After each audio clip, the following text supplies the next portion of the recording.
ಎಲ್ಲರೂ ದಯವಿಟ್ಟು ಮ್ಯೂಟ್ ಮಾಡ್ಕೊಂಬಿಡಿ.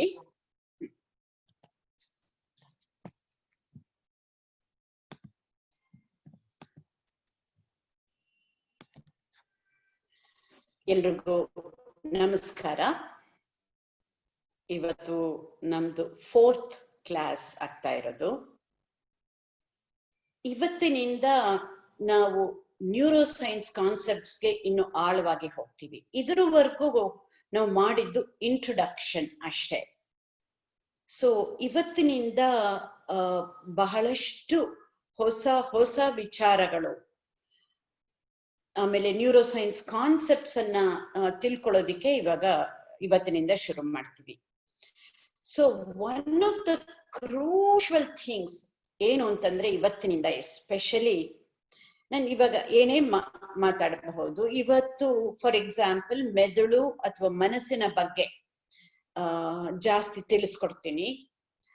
ಆಗ ನಾನು ಏನಾದ್ರೂ ಹೇಳ್ತಾ ಬಂದಾಗ ನಿಮಗೆ ತಕ್ಷಣ ಅನ್ಸುತ್ತೆ, ಓ ನಮ್ ತಾಯಿ ಹೀಗೇನೆ ಮಾಡೋದು, ಇದೇ ತರ ಇರೋದು, ಅಥವಾ ನನ್ ದೊಡ್ಡ ಅಣ್ಣ ಸ್ವಲ್ಪ ಇದೇ ತರ ಸ್ವಭಾವ ಅಂತ ಮನಸ್ಸು ತಕ್ಷಣ ನನ್ಗೆ ಬೇರೆಯವ್ರನ್ನ ಅರ್ಥ ಮಾಡ್ಕೊಳ್ಳೋದಿಕ್ಕೆ ಹೋಗತ್ತೆ. ಆ ತರ ಮನಸ್ಸು ಹೊರಗಡೆ ಹೋದಾಗ ನಮಗೆ ಇಲ್ಲಿ ಪೂರ್ಣ ಉಪಯೋಗ ಆಗಲ್ಲ. So what I am trying to say is, ಏನೇ ನೀವು ಅರ್ಥ ಮಾಡ್ಕೊಳ್ಳೋದನ್ನ ಇನ್ನು ಮೇಲಿಂದ, especially neuroscience concepts, brain ಬಗ್ಗೆ, ಮನಸ್ಸಿನ ಬಗ್ಗೆ ನಿಮಗೇನೆ ರಿಲೇಟ್ ಮಾಡ್ಕೊಳ್ಳೋಕೆ ಶುರು ಮಾಡ್ಕೊಳ್ಳಿ. ಓ ಇದು ಕೆಲವು ಸಲ ನನ್ಗೂ ಹೀಗಾಗತ್ತೆ, ಅಥವಾ ಸದ್ಯ ನಾನ್ ಈ ತರ ಇಲ್ಲ, ಆ ತರ ನಮಗೆ ನಾವು ರಿಲೇಟ್ ಮಾಡ್ಕೋತಾ ಹೋಗ್ಬೇಕು. Not to understand and relates whatever you learn today and from now onwards to learn about somebody else.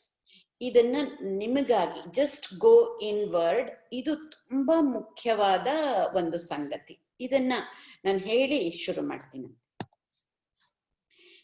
ಇದ್ರವರೆಗೂ ನಾವು ಔಟ್ಲೈನ್ ಕೊಟ್ಟಿರೋದು, ಬಿ ಯೋರ್ ಬೆಸ್ಟ್ ಸೆಲ್ಫ್. ನಾವ್ ಹೆಂಗೆ, how can we be better and better and be at our best most of the times ಅಂತ ಅಂದ್ಬಿಟ್ಟು. ಅದಕ್ಕೆ ಮತ್ತೊಂದು ಹೇಳಿದ್ವಿ, always try to do the right thing. ಆಮೇಲೆ we can learn to do things right. First ನಾವು ಸರಿಯಾಗಿ ಮಾಡೋದನ್ನ, to do the right thing, ಅದನ್ನ ನಾವು ಫಸ್ಟ್ ಕಲ್ತ್ಕೋಬೇಕು ಅಂತ ಅಂದ್ಬಿಟ್ಟು. ಹಾಗೆ to be our best self ಏನ್ ಹೇಳಿದ್ದಾರೆ ಮಹಾತ್ಮರು, ಏನ್ ಹೇಳಿದ್ದಾರೆ ಅಂದ್ರೆ, knowing your self is the beginning of all wisdom. First ನಮ್ಮನ್ನ ನಾವು ಅರ್ಥಕೋಬೇಕು. ಹೈಯೆಸ್ಟ್ ಜ್ಞಾನ ಅಂದ್ರೆ ನಮ್ಮನ್ನ ನಾವು ಅರ್ಥಕೊಳ್ಳೋದು ಅಂತ ಅಂದ್ಬಿಟ್ಟು, ಎಲ್ಲ ಪಾಶ್ಚಾತ್ಯ ದೇಶದಲ್ಲಾಗ್ಲಿ, ನಮ್ಮ ಸಂಸ್ಕೃತಿಯಲ್ಲಾಗ್ಲಿ, ದಾಸರ ಪದಗಳಲ್ಲಾಗ್ಲಿ ಇದು ಬೇರೆ ಬೇರೆ ರೀತಿಯಿಂದ ತಿಳಿದು ಬಂದಿದೆ. ಹಂಗಾದ್ರೆ ನಮ್ಮನ್ನೇ ನಾವು ಅರ್ಥಕೊಳ್ಳೋದು ಅಂತಂದ್ರೆ ಏನು? ನಮ್ಮನ್ನೇ ನಾವು ಅರ್ಥಕೊಳ್ಳೋದು ಅಂದ್ರೆ ಫಸ್ಟ್ ನಮ್ಮ ಮನಸ್ಸನ್ನ ಅರ್ಥ ಮಾಡ್ಕೊಳ್ಳೋದು. ನಮ್ಮ ಮನಸ್ಸು ಎಲ್ಲಿಂದ ಬರುತ್ತೆ? If it is like a software, ಮನಸ್ಸನ್ನ ನಾವು ತುಂಬಾ ಸಿಂಪಲ್ ಆಗಿ ಸಾಫ್ಟ್ವೇರ್ಗೆ ಕಂಪೇರ್ ಮಾಡಿದ್ರೆ, ಈ ಮನಸ್ಸು ಒಂದು ಮೆದುಳಿನಿಂದ ಬರುತ್ತೆ ಅಂತ ಅನ್ಕೊಳ್ಳೋಣ. ಮೆದುಳು or brain is like hardware. So ಈ ನಮ್ಮ ಬ್ರೈನ್ ಅಂಡ್ ಮೈಂಡ್ ಅನ್ನ ನಾವು ಅರ್ಥ ಮಾಡ್ಕೊಳಕ್ ಶುರು ಮಾಡಿದಾಗ ನಮ್ಮನ್ನೇ ನಾವು ಅರ್ಥಕೋತೀವಿ ಅಂತ. ತುಂಬಾ ಸಲ ಇವಾಗ ಏನಾಗಿದೆ ಅಂದ್ರೆ, ನೀನ್ ಹೀಗೆ, ಅಥವಾ ನೀನ್ ಮುಂಚೆ ಹಾಗಿದ್ದೆ, ಇವಾಗ ಹೀಗೆ ಅಂತ ಬೇರೆಯವರು, ನಮ್ಮ ಸ್ನೇಹಿತರಾಗಿರಬಹುದು, ಸ್ಪೌಸಸ್ ಆಗಿರಬಹುದು, ಮಕ್ಕಳಾಗಿರಬಹುದು, ಬೇರೆಯವ್ರು ತಿಳಿಸ್ಕೊಡ್ತಾರೆ ನಮ್ಗೆ. ನಾವ್ ಹೆಂಗೆ ಇದೀವಿ ಅನ್ನೋದು ಎಷ್ಟೊಂದ್ಸಲಿ ನಮಗ್ ಗೊತ್ತಾಗಲ್ಲ. ಆ ಫಸ್ಟ್ ಸೆಲ್ಫ್ ಅವೇರ್ನೆಸ್ ಅದು ನಮ್ಗೆ ಹೆಚ್ಚಾಗ್ತಾ ಬಂದಾಗ, ನಾವ್ ಯಾತಕ್ಕೆ ಹೀಗಿದೀವಿ, ಯಾತಕ್ಕೆ ಏನ್ ಮಾಡ್ತಾ ಇಲ್ಲ, ಯಾತಕ್ಕೆ ಏನ್ ಮಾಡ್ತಾ ಇದೀವಿ ಅನ್ನೋದು ನಮ್ಗೆ ಅರಿವು ಮೂಡುತ್ತೆ. ಸೊ ಇವತ್ತಿನಿಂದ ನಾವು ವೈಜ್ಞಾನಿಕವಾಗಿ ಹೋದಾಗ ಫಸ್ಟ್ ನಮಗೆ ಹೆಚ್ಚಬೇಕಾಗಿರೋದು ಸೆಲ್ಫ್ ಅವೇರ್ನೆಸ್ ಅನ್ನೋದನ್ನು. ನಮ್ಮ ಬಗ್ಗೆಯೇ ನಮಗೆ ಅರಿವು, ನಮ್ಮ ಆಲೋಚನೆಗಳ ಬಗ್ಗೆ, ನಮ್ಮ ಭಾವನೆಗಳ ಬಗ್ಗೆ ಅರಿವು ಜಾಸ್ತಿ ಮಾಡ್ಕೊಳ್ಳೋದೇನೆ ಇದು ಒಂದು ಪ್ರೀ ರಿಕ್ವಿಸಿಟ್ ಅಂತ ಹೇಳ್ಬಹುದು. ಹಂಗಾದ್ರೆ ಏನು ನಮ್ಮನ್ನ ನಾವು ಅರಿಯೋದು ಅಂತಂದ್ರೆ ಏನು ಅಂತಂದ್ರೆ, ಒಂದು 3 ವಿಷಯಗಳಲ್ಲಿ ಏನು ನಮ್ಮ ಮೆದುಳಿಗೆ ಒಂದು ಅಪರಿಮಿತವಾದ ಸಾಮರ್ಥ್ಯ ಇದೆ. ಅದು ಈ ನಮ್ಮ ಮೆದುಳು ಒಂದು ದೊಡ್ಡ ಮೆಡಿಕಲ್ ಸ್ಟೋರ್ ತರ ಇದೆ. ಹಾಗೆ ಈ ನಮ್ಮ ಮೆದುಳು it works like a genie ಅಥವಾ ಮೆಜಿಷಿಯನ್ ತರ ಕೆಲಸ ಮಾಡತ್ತೆ. ಈ 3 ಅಂಶಗಳನ್ನ ನಾವು ಇನ್ನೊಂದು ಸ್ವಲ್ಪ ಆಳವಾಗಿ ಹೋಗಿ ನೋಡೋಣಂತೆ. ಏನು ಬ್ರೈನ್ ಹ್ಯಾಸ್ ಅನ್ಲಿಮಿಟೆಡ್ ಪೊಟೆನ್ಶಿಯಲ್, ಆಗ್ಲೇ ಹೇಳ್ದಂಗೆ ಒಂದು ಅಪರಿಮಿತವಾದ ಸಾಮರ್ಥ್ಯ ಇದೆ. ಏನು ಹಂಗಂದ್ರೆ, ಈ ನಮ್ಮ ಮೆದುಳು ಅಥವಾ brain it weighs about 3 pounds. ಇದು ನಿಮಗೆ ಕಾಣ್ತಾ ಇರಬಹುದು ಒಂದು ಮಾಡೆಲ್ ಆಫ್ ದ ಬ್ರೈನ್. ಇದು ವೆಂಟ್ರಲ್ ಪೋರ್ಷನ್ ಹೀಗೆ ಕಾಣುತ್ತೆ. ಇದನ್ನ ಅಲ್ಲಿ ನೀವು ಚಿತ್ರ ನೋಡ್ತಾ ಇರೋದು it is cross section of the brain. ಇದು ಕಾಣಿಸ್ತಾ ಇದೆಯಲ್ಲ, ಬೇರೆ ಬೇರೆ ಕಲರ್ ಅಲ್ಲಿ, ಅಲ್ಲಿ ಒಂದೇ ಕಲರ್ ಅಲ್ಲಿ ಕಾಣ್ತಾ ಇದೆ. ದಿಸ್ ಬ್ರೈನ್, ಒಂದು human brain, adult human brain weighs about 3 pounds. 3 pounds ಅಂದ್ರೆ 1 kg-ಗಿಂತ 1.5 kg ಅಂತ ಅನ್ಕೊಳ್ಳೋಣ ಅಷ್ಟೇ. 1.5 kg ಅಷ್ಟು ಒಂದು 1.5 kg ವೇ ಮಾಡೋ ಅಷ್ಟು ಒಂದು ಸಿದ್ಧೋಟ ಅಥವಾ ಒಂದು ಮೆಲನ್ ಅಂತ ಹೇಳ್ತೀವಲ್ಲ, ಒಂದು ಆ ಹಣ್ಣಿನ ಗಾತ್ರ. ದಿಸ್ ಹ್ಯಾಸ್ ಏನು ಜಿಲಾಟಿನಸ್ ಕನ್ಸಿಸ್ಟೆನ್ಸಿ ಅಂತ. ನಾವು ಐಸ್ ಕ್ರೀಮ್ ಜೊತೆಗೆ ಜೆಲ್ಲೋ ಅಂತ ಕೊಡ್ತಾರಲ್ಲ, ಆ ಕನ್ಸಿಸ್ಟೆನ್ಸಿ ಇರುತ್ತೆ ಈ ನಮ್ಮ ಮೆದುಳಿಗೆ. ಅಷ್ಟೇ ಅಲ್ಲ, this is the most complex living structure in the entire universe. ಈ ಬ್ರಹ್ಮಾಂಡದಲ್ಲೇ this is the most complex living structure ಅಂತ ಹೇಳ್ಬೋದು. ಹ್ಯೂಮನ್ ಅಡಲ್ಟ್ ಬ್ರೈನ್ ಏನು ಒಂದು 3 pound ಮ್ಯಾಸ್, ಇಷ್ಟು ಗಾತ್ರ ಇರೋದು. ಇದ್ರದ್ದು ಸ್ಟೋರೇಜ್ ಕೆಪಾಸಿಟಿ ಅಂದ್ರೆ, ಹೆಂಗೆ ನಾವು ಕಂಪ್ಯೂಟರ್ಸ್ಗೆ ಏನ್ ಸ್ಟೋರೇಜ್ ಕೆಪಾಸಿಟಿ ಇಷ್ಟಿದೆ ಅಂತೆಲ್ಲ ಹೇಳ್ತೀವಲ್ಲ, ಆ ತರ ನೋಡಿದಾಗ ಒಂದು ಮನುಷ್ಯನ ಮೆದುಳಿನ ಒಂದು ಸ್ಟೋರೇಜ್ ಕೆಪಾಸಿಟಿ ಸೂಪರ್ ಕಂಪ್ಯೂಟರ್ಗಿಂತ ಹೆಚ್ಚಾಗಿ ಮೀರಿರತ್ತೆ. ಅಷ್ಟು ಸ್ಟೋರೇಜ್ ಕೆಪಾಸಿಟಿ. ಬಟ್ ಆದ್ರೂ ನಾವ್ ಎಷ್ಟೊಂದು ಕಷ್ಟ ಪಡ್ತೀವಲ್ಲ, ನಮ್ ಲಿಸ್ಟ್ ಬರ್ಕೊಳ್ದೆ ನೆನ್ಪಿರೋದಿಲ್ಲ, ಅಥವಾ ಬೆಳಿಗ್ಗೆ ಓದಿದ್ದು ಸಾಯಂಕಾಲಕ್ಕೆ ಮರ್ತು ಹೋಗತ್ತೆ. ಎಸ್ಪೆಷಲಿ ಮಕ್ಕಳಿಗೆ ಟೆಸ್ಟ್ ಎಕ್ಸಾಮ್ ಇದ್ದಾಗ ಆ ಒಂದು ಆಂಗ್ಸೈಟಿ, ಒಂದು ಸ್ಟ್ರೆಸ್ ಇದ್ದಾಗ ಗೊತ್ತಿದ್ದು ಮರ್ತು ಹೋಗತ್ತೆ. ಮರುವು ಅನ್ನೋದು ಒಂದು ಫಂಕ್ಷನ್, ಬಟ್ ಸ್ಟೋರೇಜ್ ಕೆಪಾಸಿಟಿ, ಇಟ್ಕೊಳ್ಳೋ ಅಂತ ಸ್ಟೋರ್ ಮಾಡುವಂತ ಕೆಪಾಸಿಟಿ ಒಂದು ಸೂಪರ್ ಕಂಪ್ಯೂಟರ್ಗಿಂತಾನು ಹೆಚ್ಚಾಗಿ ಇರುತ್ತೆ.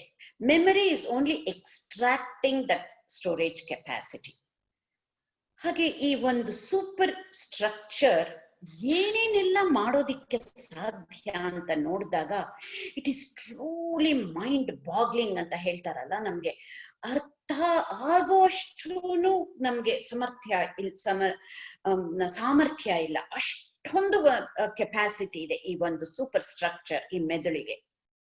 ಏನಿರಬಹುದು, ಒಂದು ಸಣ್ಣ ಸಬ್ ಅಟಾಮಿಕ್ ಪಾರ್ಟಿಕಲ್ಸ್, ನಾವೆಲ್ಲ ಓದಿದಾಗ ಸಬ್ ಅಟಾಮಿಕ್ ಪಾರ್ಟಿಕಲ್ಸ್ ಅಂದ್ರೆ ಪ್ರೋಟಾನ್ಸು, ಎಲೆಕ್ಟ್ರಾನ್ಸು, ನ್ಯೂಟ್ರಾನ್ಸ್ ಅಂತ ಓದಿತ್ತು. ಬಟ್ ಇವಾಗ ಅದಕ್ಕೆ ಎಷ್ಟು ಸಣ್ಣ ಸಬ್ ಅಟಾಮಿಕ್ ಪಾರ್ಟಿಕಲ್ಸ್ ಇದೆ ಅಂತಂದ್ರೆ ಅದಕ್ಕೆ ಹೆಸರುಗಳೇ ಬೇರೆ ಬೇರೆ ತರ. ಬೋಸಾನ್ ಅಂತ ಹೇಳ್ತಾರೆ, ಫರ್ಮಿಯಾನ್ ಅಂತ ಹೇಳ್ತಾರೆ. ಸೊ ಈ ಸಬ್ ಅಟಾಮಿಕ್ ಪಾರ್ಟಿಕಲ್ಸ್ ಇಂದ ಹಿಡಿದು ಹ್ಯೂಮನ್ ಜೀನೋಮ್ ಪ್ರಾಜೆಕ್ಟ್ ಅಂತ, ನಮ್ಮ ಹ್ಯೂಮನ್ ಅಲ್ಲಿ ಒಂದು ಜೀನ್ ಅನ್ನ ಪೂರ್ತಿ ಮ್ಯಾಪ್ ಮಾಡೋ ಅಂತ ಕೆಪಾಸಿಟಿ, ಆ ಒಂದು ಸಣ್ಣ ಪಾರ್ಟಿಕಲ್ ಇಂದ ಆ ಜೀನೋಮ್ ನ ಮ್ಯಾಪ್ ಮಾಡೋ ಅಂತ ಹ್ಯೂಮನ್ ಜೀನೋಮ್ ಪ್ರಾಜೆಕ್ಟ್ ಅಂತಾನೆ ದೊಡ್ಡ ಪ್ರಾಜೆಕ್ಟ್. ಅಲ್ಲಿವರೆಗೂ ಮಾಡುವಂತ ಒಂದು ಕೆಪಾಸಿಟಿ ಇದೆ ಈ ಮೆದುಳಿಗೆ. ಅದಷ್ಟೇ ಅಲ್ಲ, ಆ ಮನುಷ್ಯ ಒಂದು ಚಂದ್ರನ ಮೇಲೂನು ಹೋಗಿದ್ದಾನೆ, ಚಂದ್ರನ ಮೇಲ್ ಕಾಲಿಟ್ಟಿದ್ದಾನೆ. ಅಷ್ಟೇ ಅಲ್ಲ, ಏನು ಒಂದು ನಮ್ಮ ಆರ್ಟ್ ಇರ್ಲಿ, ನಮ್ಮ ಕಲ್ಚರ್ ಇರ್ಲಿ, ಯಾವುದೇ ಒಂದು ತಗೊಂಡ್ರು ಕೂಡ ಒಂದು master pieces in art and culture create ಮಾಡೋ ಕೆಪಾಸಿಟಿ ಇದೆ ಮೆದುಳಿಗೆ ಅಂತ. ಹಾಗೇನೆ ಈ ಒಂದು 3 pound mass of brain, it can control each and every function of the body, and it does control each and every function of the body. ಅಷ್ಟು capacity ಇದೆ. ಅದು ಒಂದೇ ಅಲ್ಲ, ಒಂದು ನಮ್ಮ ಆಲೋಚನೆಗಳಾಗಬಹುದು, ಭಾವನೆಗಳಾಗಬಹುದು, ನಮ್ಮ ಕನಸುಗಳಿರಬಹುದು, ನಮ್ಮ ಕಲ್ಪನೆಗಳಿರಬಹುದು, ನಮಗೆ ಬೇಕಾದಷ್ಟು ಹೋಪ್ಸ್ ಇರಬಹುದು. ಇದಕ್ಕೆಲ್ಲದಕ್ಕೂ ಒಂದು ಆಕಾರ ಕೊಡೋದು ಈ ನಮ್ಮ 3 pound mass of brain ಅಂತ ಹೇಳ್ಬೋದು. ಇಷ್ಟು ಎಲ್ಲ ಮಾಡೋ ಒಂದು ಸಾಮರ್ಥ್ಯ ಇರೋದು ಈ ಮನುಷ್ಯನ ಮೆದುಳಿಗೆ ಮಾತ್ರ ಅಂತ ಅನ್ಬಿಟ್ಟು, ಆಗ್ಲೇನೆ ಇದು ಮನುಷ್ಯನ ಮೆದುಳು ಅಂತ ತೋರಿಸ್ಕೊಳ್ಳೋದು. ಇಷ್ಟೆಲ್ಲ ಆದ್ರೂನು ನ್ಯೂರೋ ಸೈಂಟಿಸ್ಟ್ ಇನ್ನೂ ನಾವ್ ಎಷ್ಟು ಕಷ್ಟ ಪಡ್ತಾ ಇದ್ದೀವಿ ಅಂತಂದ್ರೆ ಇದರ ಸಾಮರ್ಥ್ಯನ ಇನ್ನೂ ಅನ್ಕವರ್ ಮಾಡೋದಿಕ್ಕೆ ಎಷ್ಟು ಇನ್ನೂ ಒಳಗಡೆ ಹುದುಗಿದೆ ಅಂತಂದ್ರೆ ಈ ಸಾಮರ್ಥ್ಯ ಅದನ್ನ ವ್ಯಕ್ತಪಡಿಸೋದ್ರಲ್ಲಿ, ಅರ್ಥ ಮಾಡ್ಕೊಳ್ಳೋದ್ರಲ್ಲೇ ನ್ಯೂರೋ ಸೈಂಟಿಸ್ಟ್ಗಳದ್ದು ಒಂದು ಚಾಲೆಂಜ್ ಅಂತ ಹೇಳಬಹುದು. ಅದಕ್ಕೇನೆ ಒಂದು ಇಟ್ ಈಸ್ ಇದರ್ ಥರೋ, ಹೆನ್ರಿ ಡೇವಿಡ್ ಥರೋ ಅಥವಾ ರಾಲ್ಫ್ ವಾಲ್ಡೋ ಎಮರ್ಸನ್ ಹೇಳಿರಬಹುದು. ತುಂಬಾ ಮಹಾತ್ಮರು ಇದನ್ನೇ ಹೇಳಿದ್ದಾರೆ, ತುಂಬಾ ಜನ ಮಹಾತ್ಮರು. ಏನು, what lies behind us and what lies ahead of us are tiny matters when compared to what lies within us ಅಂತ ಇದಕ್ಕೇನೆ ಈ ಮಹಾತ್ಮರು ಹೇಳಿರೋದು.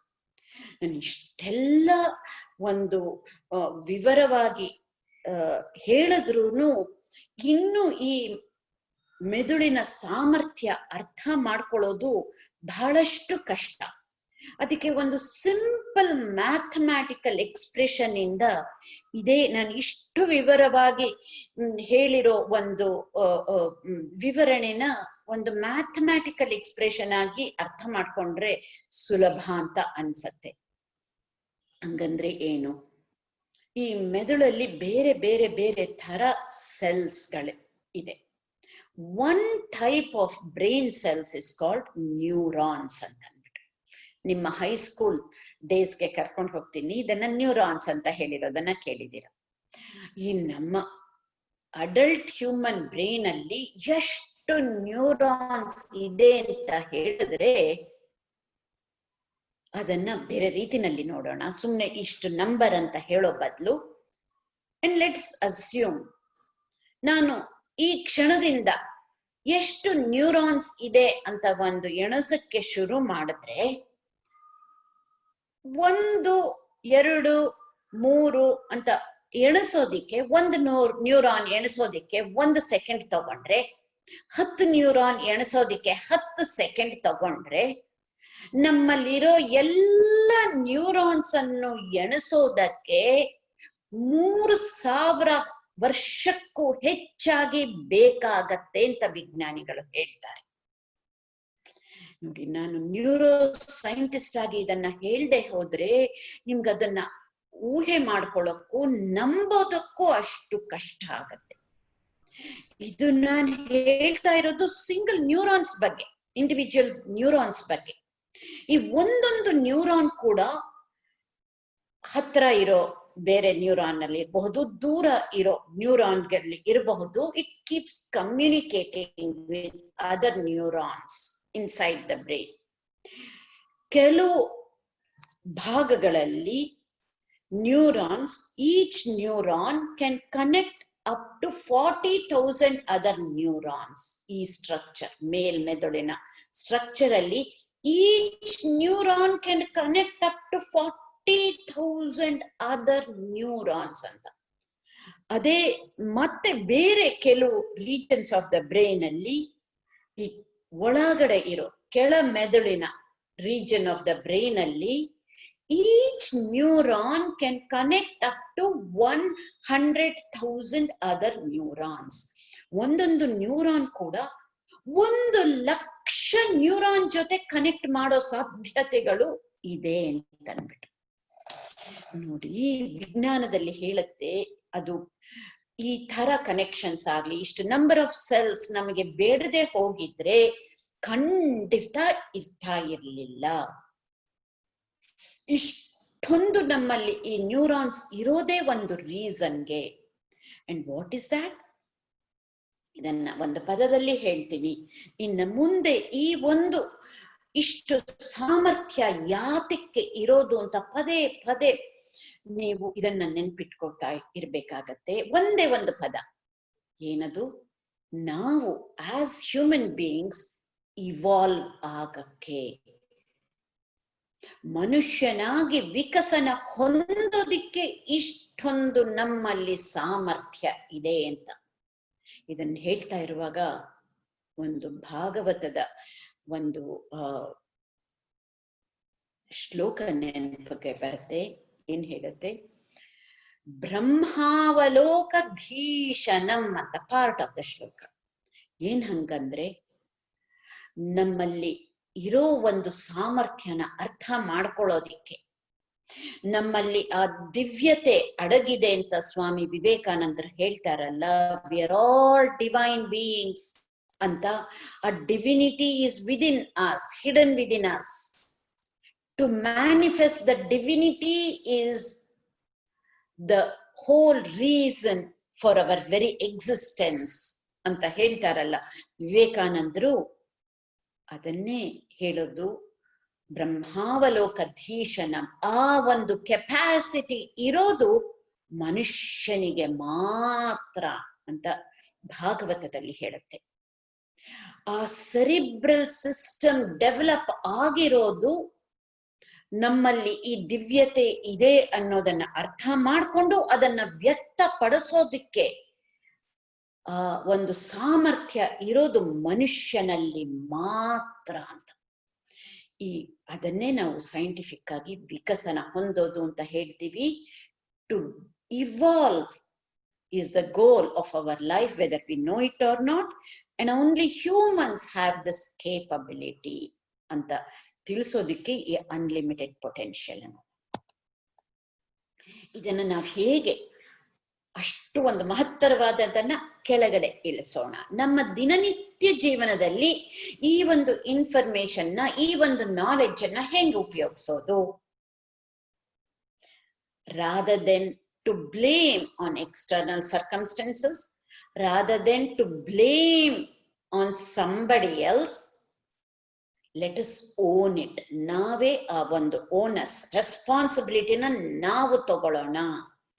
ಇನ್ನೊಬ್ಬರ ಮೇಲೆ ಹೊಣೆ ಹಾಕದೆ, ಹೊರಗಡೆ ಸಂದರ್ಭದ ಮೇಲೆ ಹೊಣೆ ಹಾಕದೆ, in spite of such external circumstances ನಾವು ಹೇಗೆ ಇರಬಹುದು, ಹೇಗೆ ವಿಕಸನ ಹೊಂದಬಹುದು ಅನ್ನೋ ಒಂದು ರೆಸ್ಪಾನ್ಸಿಬಿಲಿಟಿ ತಗೊಳ್ಳೋದಿಕ್ಕೆ ಈ ಒಂದು ಅನ್ಲಿಮಿಟೆಡ್ ಪೊಟೆನ್ಷಿಯಲ್ ನಮ್ಮಲ್ಲಿ ಇದೆ ಅನ್ನೋದನ್ನ ನಾವು ಉಪಯೋಗಿಸ್ಕೋಬಹುದು.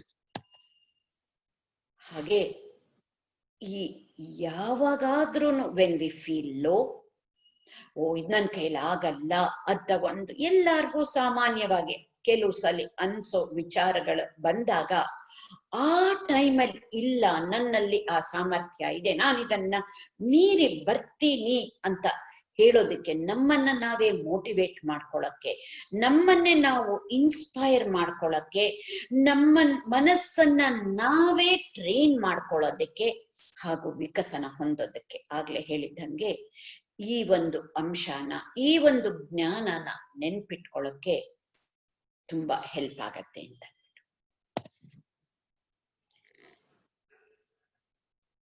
ಹಾಗೆ ಎರಡನೇ ಅಂಶ ಹೇಳ್ದೆ, brain is the biggest pharmacy. ಏನು, ಎನಿ ಮೆಡಿಕಲ್ ಸ್ಟೋರ್, ಫಾರ್ಮಸಿ ಅಥವಾ ಅಪಾತಕರಿ ಅಂತ ಹೇಳ್ತೀವಿ. ಒಂದು ಮೆಡಿಕಲ್ ಸ್ಟೋರ್, ಎಷ್ಟು ದೊಡ್ಡದು ಮೆಡಿಕಲ್ ಸ್ಟೋರ್ ನೀವು ನೋಡಿದಿರೋ, some of the medical pharmacies are open 24 hours. ನೀವು ಇದನ್ನ ಚಿತ್ರದಲ್ಲಿ ನೋಡ್ತಾ ಇರೋ ಹಂಗೆ many of the medical pharmacies are open 24 hours. ಹಾಗೆ ನಮ್ಮ ಮೆದುಳು ಕೂಡ it is the biggest pharmacy and it is open 24/7. ಬರೀ 7 ದಿನಗಳು ಒಂದೇ ಅಲ್ಲ, ನಮ್ಮ ಕೊನೆ ಉಸಿರು ಇರೋ ತನಕ ಈ ಮೆದುಳು ಅನ್ನೋ ಒಂದು ಔಷಧಿ ಅಂಗಡಿ ಸದಾ ಕಾಲವೂ ಓಪನ್ ಆಗಿರತ್ತೆ ಅಂತ. ಎಷ್ಟು ಮಹತ್ತರವಾದ ಒಂದು ಸಂದೇಶ, ಜ್ಞಾನ.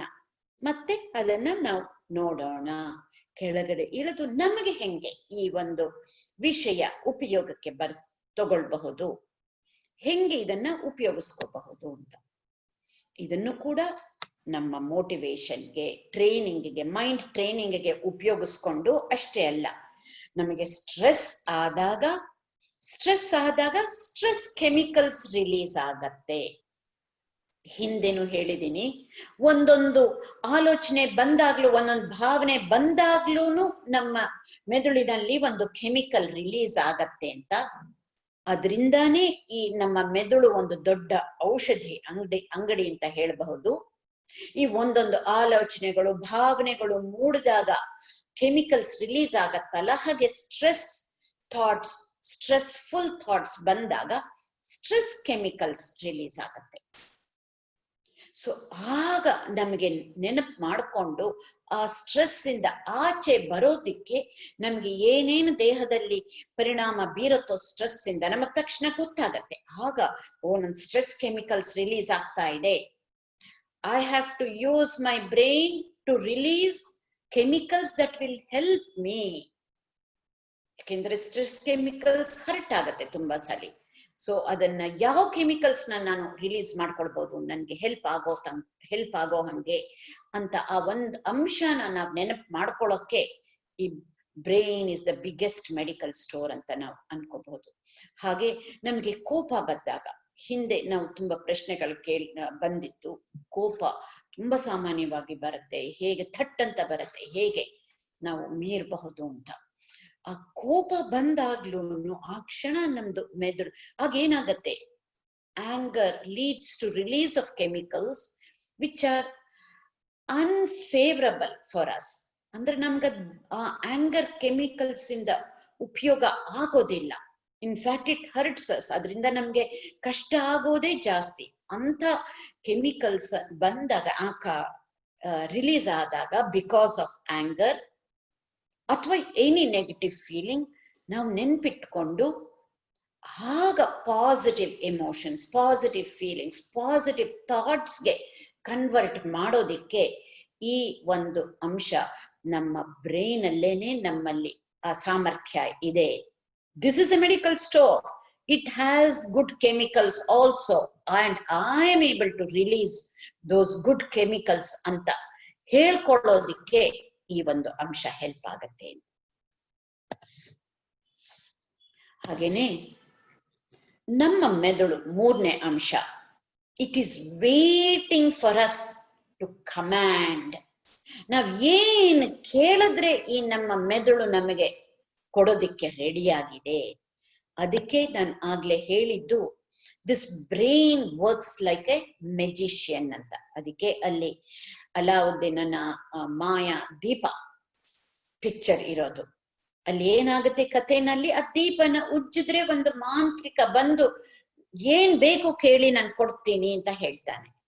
ದಿ ಓನ್ಲಿ ಡಿಫರೆನ್ಸ್ ಈಸ್ ನಮ್ಮ ಮೆದುಳು ಯಾವಾಗ ಮಾಂತ್ರಿಕನ್ ತರ ಕೆಲಸ ಮಾಡೋದು. ಬರೀ ನಾವು ಕೇಳ್ಬಿಟ್ರೆ ಆಗಲ್ಲ. ಕಥೆನಲ್ಲಿ ಬಂದಂಗೆ ನಾವೇನ್ ಕೇಳ್ತೀವೋ ಅಂದ್ರೆ ಏನು, ಕೇಳೋದು ಅಂದ್ರೇನು, ಒಂದು ವಿಶ್, ಒಂದು ಏನ್ ಡಿಸೈರ್ ಇದೆಯೋ, ಏನ್ ಕೇಳ್ಕೊತೀವೋ ಅದನ್ನ ನಾವು we need to follow that up with action. If we take actions, ಆಗ ನಮ್ಮ ಮೆದುಳು ಒಂದು ಮಾಂತ್ರಿಕನ ತರ ಕೆಲಸ ಮಾಡಿ ನಮಗೆ ಅದು ಹೆಲ್ಪ್ ಆಗತ್ತೆ. ಈ 3 ಅಂಶಗಳನ್ನ ಇಟ್ಕೊಂಡು ನಾವು ಇನ್ನು ಮುಂದೆ ಹೋಗೋಣಂತೆ, ಇನ್ನ ಅರ್ಥ ಮಾಡ್ಕೊಳ್ಳೋಕೆ. ಏನು, ಮತ್ತೆ ಮೆದುಳನ್ನು ಕೂಡ ಹಾಗೆ ಮನಸ್ಸನ್ನು ಕೂಡ, ಈ ಮೆದುಳಿನ ಡಿಫ್ರೆಂಟ್ ಭಾಗಗಳು ಯಾವ ರೀತಿನಲ್ಲಿ ಕೆಲಸ ಮಾಡುತ್ತೆ ಅಂತ ಹೇಳ್ತೀನಿ. ಅದಕ್ಕಿಂತ ಮುಂಚೆ ಫಸ್ಟ್ ಮನಸ್ಸನ್ನ ಅರ್ಥ ಮಾಡ್ಕೊಳ್ಳೋಣಂತೆ. ಇದು ನಾವು ಆದಷ್ಟು ಆಳಕ್ಕೆ ಹೋದಷ್ಟು ನಮ್ಗೆ ಇನ್ನ ಮುಂದಿನ ಕ್ಲಾಸಸ್ ಇನ್ನು ತುಂಬಾ ಹೆಲ್ಪ್ ಆಗತ್ತೆ. ಸೊ ಇವತ್ತು ನನ್ಗೆ ಬ್ರೈನ್ದು ಪೂರ್ತಿ ಮುಗ್ಸಕ್ ಆಗದೆ ಹೋದ್ರೂ ಪರವಾಗಿಲ್ಲ, ಆದಷ್ಟು ಮನಸ್ಸನ್ನ ಅರ್ಥ ಮಾಡ್ಕೊಳ್ಳೋಣ. ಅದಾದ್ಮೇಲೆ ಮುಂದೆ ಬ್ರೈನ್ ಅನ್ನು ಕೂಡ ಮುಂದಿನ ವಾರನೇ ಇದನ್ನು ಕಂಟಿನ್ಯೂ ಮಾಡಬಹುದು. ಈ ಮನಸ್ಸನ್ನ ಅರ್ಥ ಮಾಡ್ಕೊಳ್ಳೋಕೆ ಫಸ್ಟು ಒಂದೆರಡು ಕಥೆಗಳ ಮೂಲಕ ತಿಳಿಸ್ಕೊಡ್ತೀನಂತೆ. ಏನು, ಒಂದು ಹಳ್ಳಿನಲ್ಲಿ ಇದ್ದಿದ್ದ ಒಂದು ಸ್ಕೂಲ್. 5ನೇ ತರಗತಿನಲ್ಲಿ ಮಕ್ಕಳು ಮ್ಯಾಥಮ್ಯಾಟಿಕ್ಸ್ ಕಲಿತಾ ಇದ್ದಾರೆ. ಗಣಿತದ ಕ್ಲಾಸ್. ಟೀಚರ್ ಗಣಿತದ ಕ್ಲಾಸ್ ಅಲ್ಲಿ ಪಾಠ ಮಾಡ್ತಾ ಇದ್ದಾರೆ. ಹೇಳ್ತಾರೆ, ಏನು, ಒಂದು ಪ್ರಾಬ್ಲಮ್ ಕೊಡ್ತಾರೆ, ಗಣಿತದ ಪ್ರಾಬ್ಲಮ್ ಮಕ್ಕಳಿಗೆ. ಕೇಳ್ಬಿಟ್ಟು, ನೋಡಿ ಮಕ್ಕಳೇ, ಇಮ್ಯಾಜಿನ್, ಊಹಿಸ್ಕೊಳ್ಳಿ, ಒಂದ್ ದೊಡ್ಡ ಬಯಲು, ಅದಕ್ಕೆ ಒಂದು ಫೆನ್ಸ್ ಹಾಕಿದ್ದಾರೆ, ಅದ್ರಲ್ಲಿ ಒಂದು 10 ಕುರಿಗಳಿದೆ. ಆ 10 ಕುರಿನಲ್ಲಿ 3 ಕುರಿ ಆ ಫೆನ್ಸ್ ಅನ್ನ ದಾಟ್ಕೊಂಡು ಹೊರಟೋಗತ್ತೆ. ಹಂಗಾದ್ರೆ ಇನ್ನ ಬಯಲಲ್ಲಿ ಎಷ್ಟು ಕುರಿಗಳು ಮಿಕ್ಕಿದೆ ಅಂತ ಟೀಚರ್ ಕೇಳ್ತಾರೆ. ಅದಕ್ಕೆ ಕೆಲವು ಮಕ್ಕಳು ಒಬ್ಬೊಬ್ರು ಒಂದೊಂದು ಉತ್ತರ ಹೇಳಿ, ತುಂಬಾ ಜನ ಮಕ್ಕಳು 7 ಕುರಿ ಮಿಗತ್ತೆ ಅಂತ ಹೇಳ್ತಾರೆ. ಬಟ್ ಅದ್ರಲ್ಲಿ ಒಬ್ಬ ಮಾತ್ರ ಹೇಳ್ತಾನೆ, ಇಲ್ಲ, ಖಂಡಿತ ಇಲ್ಲ, ಯಾವ ಕುರಿನೂ ಆ ಬಯಲಲ್ಲಿ ಇರಲ್ಲ ಅಂತ ಹೇಳ್ತಾನೆ. ತುಂಬಾ ಕಾನ್ಫಿಡೆನ್ಸ್ ಇಂದ ಹೇಳ್ತಾನೆ. ಆಗ ಟೀಚರ್, ಹೆಂಗೆ ಅದು, ಯಾತಿಗ್ ನೀನ ಉತ್ತರ ಹೇಳ್ತಾ ಇದೀಯಾ ಅಂತ ಅನ್ಬಿಟ್ಟು ಟೀಚರ್ ಕೇಳ್ತಾರೆ ಆ ಹುಡುಗನ. ನೀನ್ ಸರಿಯಾಗಿ ಅರ್ಥ ಮಾಡ್ಕೊಂಡಿಲ್ವಲ್ಲ ಅಂತ ಅನ್ಬಿಟ್ಟು. ಇಲ್ಲ, ನನಗ್ ಗೊತ್ತು ಕುರಿಗಳ ಮನಸ್ ಹೆಂಗೆ ಅಂತ. ಒಂದು ಕುರಿ ಹಾರ್ಲಿ ಆ ಫೆನ್ಸ್ ಅನ್ನ, ಎಲ್ಲ ಕುರಿಗಳು ಅದ್ರ ಹಿಂದೆನೆ ಹೋಗತ್ತೆ ಅಂತ. ಎಷ್ಟು ತಮಾಷೆಯಾಗಿದೆ ನೋಡಿ. ಅವನಿಗೆ ಗೊತ್ತಿತ್ತು, ಅವನು ಕುರಿ ಕಾಯೋ ಮನೆಯಿಂದ ಬಂದಿರೋ ಹುಡುಗ. ಅವನು ಕುರಿ ಮನಸ್ಸನ್ನ ಅರ್ಥ ಮಾಡ್ಕೊಂಡಿದ್ದ. ಆ ಗಣಿತದ ಪ್ರಾಬ್ಲಮ್ ತಪ್ಪಾಗಿರ್ಬಹುದು, ಟೀಚರ್ ಎಕ್ಸ್ಪೆಕ್ಟ್ ಮಾಡ್ತಾ ಇದ್ದಿದ್ದು ನಂಬರ್ 7 ಬಟ್ ಈ ಹುಡುಗ ನೋಡಿ ಹೇಗೆ ಒಂದು ಕುರಿ ಮನಸ್ಸನ್ನ ಅರ್ಥ ಮಾಡ್ಕೊಂಡು ಎಷ್ಟು ಚೆನ್ನಾಗಿ ಹೇಳಿದ. ಹಾಗೇನೆ ನಮ್ಮ ಮನಸ್ಸು ಕೂಡ ಈ ಒಂದು ಮನಸ್ಸನ್ನ ಅರ್ಥ ಮಾಡ್ಕೊಂಡ್ರೆ, ದಟ್ ಮೀನ್ಸ್ ನಮ್ಮ ಮನಸ್ಸನ್ನ, ನಾವ್ ಎಲ್ಲಾರ ಮನಸ್ಸನ್ನು ಅರ್ಥ ಮಾಡ್ಕೊಳಕ್ ಸಾಧ್ಯ. ತುಂಬಾ ಸಲ ಇದನ್ನೇ ಹೇಳ್ತಾ ಇದ್ದೀನಿ, all untrained minds will work the same way.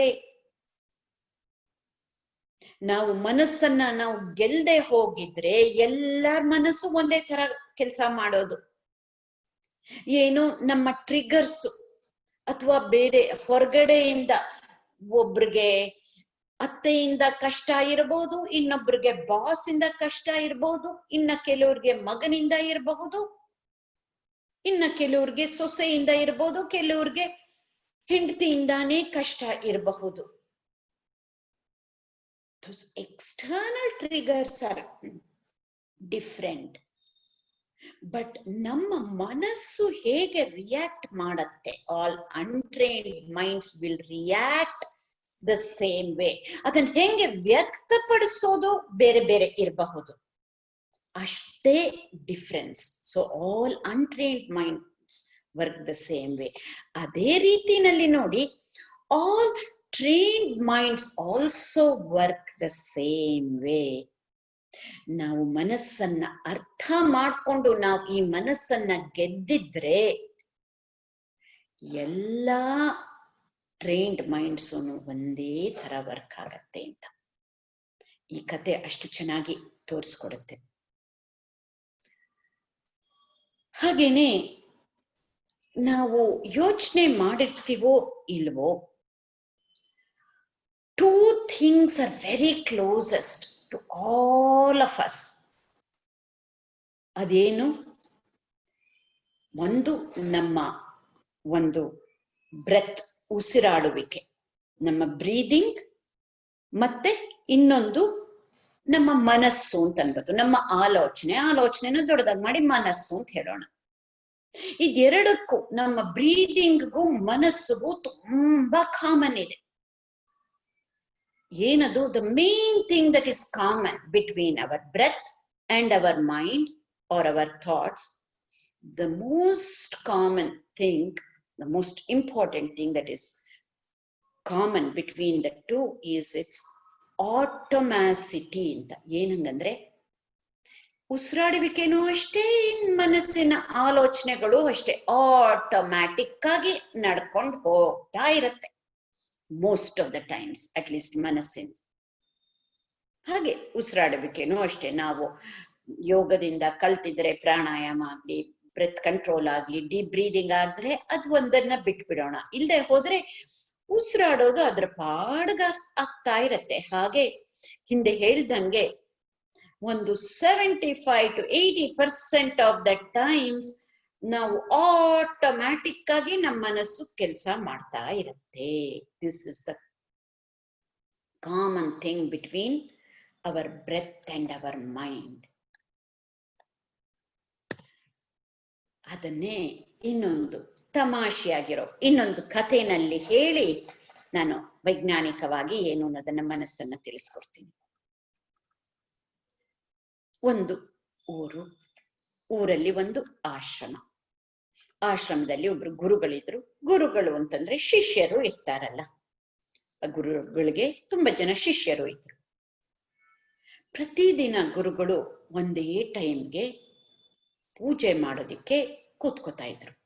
ಶಿಷ್ಯರು ಎಲ್ಲದನ್ನು ಪೂಜಾ ಸಾಮಗ್ರಿಗಳನ್ನೆಲ್ಲ ರೆಡಿ ಮಾಡ್ತಾ ಇದ್ರು. ಗುರುಗಳು ಆ ಟೈಮಿಗೆ ಸರಿಯಾಗಿ ಬಂದು ಕೂತ್ಕೊಂಡು ಪೂಜೆ ಮಾಡೋದಿಕ್ಕೆ ಅಂತ. ಆಶ್ರಮದಲ್ಲಿ ಒಂದು ಬೆಕ್ಕಿತ್ತು. ಈ ಗುರುಗಳು ಪೂಜೆ ಸಮಯಕ್ಕೆ ಸರಿಯಾಗಿ ಆ ಬೆಕ್ಕು ಬಂದು ಅಲ್ಲಿ ಓಡಾಡಿ ಡಿಸ್ಟರ್ಬ್ ಮಾಡ್ತಾ ಇತ್ತು. ಅದಕ್ಕೆ ಗುರುಗಳು ಒಂದು ಉಪಾಯ ಹೂಡಿ ಒಂದು ಸ್ಟ್ರಿಕ್ಟ್ ಆಗಿ ಶಿಷ್ಯರಿಗೆ ಹೇಳಿದ್ರು, ನೋಡಿ, ಈ ಪೂಜೆ ಆಗಕ್ಕಿಂತ ಮುಂಚೆ ಈ ಬೆಕ್ಕನ್ನ ತಗೊಂಡು ಹೋಗಿ ಅಲ್ಲಿ ಮರಕ್ಕೆ ಕಟ್ ಹಾಕ್ಬೇಕು, ಇಲ್ದೆ ಹೋದ್ರೆ ಅದು ಬಂದು ಡಿಸ್ಟರ್ಬ್ ಮಾಡತ್ತೆ ಅಂತನ್ಬಿಟ್ಟು. ಶಿಷ್ಯರ ಗುಣ ಗೊತ್ತಿದೆಯಲ್ಲ, ಹೂ ಅಂತಂತಾರೆ, ಮರ್ತ್ ಬಿಡ್ತಾರೆ. ಕೆಲವು ಸಲ ಮರ್ತ್ ಹೋಗ್ತಾ ಇತ್ತು.